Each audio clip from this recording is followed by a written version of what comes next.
बिस्मिल्लाहिर्रहमानिर्रहीम अस्सलाम वालेकुम। अल्लाह इज़ ग्रेट। ईमान दी ताकत, जिहदे अंदर ईमान दी ताकत आ जाए ਉਹਦੇ ਅੱਗੇ ਫਿਰ ਕੋਈ ਕਾਜ਼ੀ नहीं तो कोई सिपा सलार नहीं तो कोई दूजा तरीजा नहीं आ। ਅੱਜ ਸੁਪਰੀਮ ਕੋਰਟ ਦੇ ਵਿੱਚ ਮੁਸਤਾਫੀਨ ਕਾਜ਼ਮੀ ਸਾਹਿਬ ਵਕੀਲ ਸਾਹਿਬ ਦਾ ਨਾਂ ਹੈ। ਉਹਨਾਂ ਜਿਹੜੇ ਵੇ ਆ ਕੇ ਆਖਿਆ ਨਾ, ਤੂੰ ਕਾਜ਼ੀ ਨਹੀਂ ਹੈ, ਤੂੰ ਕਾਜ਼ੀ ਫਰਾਡ ਹੈ। ਤੇ ਕਾਜ਼ੀ ਅੱਗੋਂ ਕਹਿੰਦਾ ਹੂ ਆਰ ਯੂ, ਤੂੰ ਕੌਣ ਹੈ। ਉਹਨੇ ਆਖਿਆ ਬਾਹਰ 500 ਵਕੀਲ ਖੜਾ ਵੇ, ਤੂੰ ਬਾਹਰ ਨਿਕਲ ਫਿਰ ਤੈਨੂੰ ਦੱਸਨੇ ਆ ਕਿ ਮੈਂ ਕੌਣ ਆ। ਇਹ ਈਮਾਨ ਦੀ ਤਾਕਤ ਹੈ कि इंसान बोल सकता हर काफर दे सामने, हर यजीद दे सामने। यह वीडियो देखो।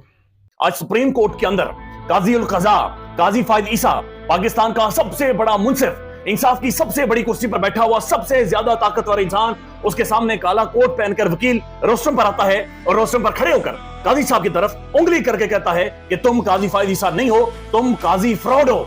यानी आज सुप्रीम कोर्ट के अंदर एक वकील ने, सीनियर वकील ने, ये मुस्तफीन काज़मी साहब तहरीक इंसाफ की, इन्होंने वहां पर खड़े होकर ये कहा, बहरहाल वकील किसी पार्टी का नहीं होता, वकील तो वकील होता है, लेकिन वकील ने वहां पर खड़े होकर ये कहा कि तुम काजी फायद ईसा नहीं हो, तुम काजी फ्रॉड हो। इस पर काजी साहब ने कहा कि तुम हो कौन, हू आर यू, ये तुम हो कौन यहां पर जो इस तरह की गुफ्तगू और बातचीत कर रहे हो। तो इस पर मुस्तफीन काज़मी साहब ने कहा कि हम 500 वकला बाहर खड़े हैं, तुम बाहर आओ, मैं तुम्हें देख लूंगा। काजी की अदालत में, काजी के दरवाजे पर, काजी के घर में खड़े होकर, उसके सामने खड़े होकर, आज उसी अदालत में खड़े होकर वो अदालत काजी साहब के लिए खौफ का अलामत और इबरत का निशाना बन गई है कि काजी साहब जब अदालत के अंदर दाखिल होते हैं, उन्हें महसूस होता है कि आज पता नहीं किधर से मुझे गाली दी जाएगी, किधर से मुझे जलील किया जाएगा, किधर से मुझे घसीटा जाएगा।